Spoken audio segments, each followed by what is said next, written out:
in signing this project, because this project is, let's say, is a special one.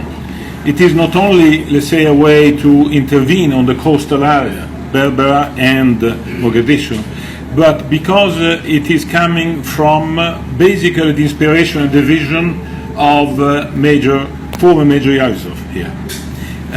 A man that I admire a lot. I have the opportunity to meet with him several times, and I've seen his vision and his commitment.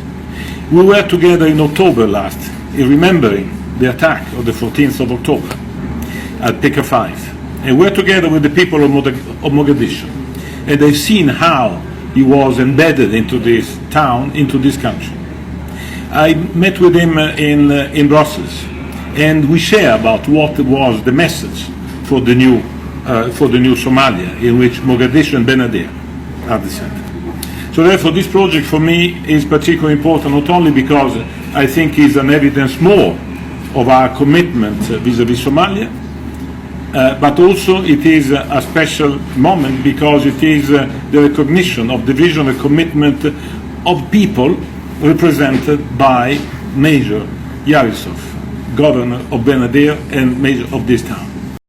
مشروعنا مشروع $15 مليون كبنادر مقالة مقدشو والربا إن لو سمي ودوين مشروعي هورو السعودي وقدومي مانتين رجوه $2 مليون يبر عن لو تلقى لي المقالة بربرة وحلا يقبطو لعقتها صلو سمين دونو أرمها دولة هوسو بهان تأسيدا هاجين تجديدك يبلعادها يمالها مهم كمقالة بربرة لعقتها سنربنا حد فور مدوغ يورب كداغي إنا سيحنو وزارو قبجوكي هاي مدوغ يورب من قبجوكي هين أرمدك سومالين لوغا فايدة بريمون رئيس وزراء أرندا سامانتا أنمي وحرنا ديالا من أنتا ساكسو قبل قبلنا ذلك سومالين نقول بشارينو من مشروع عاسو هيرو دون دوان ديالا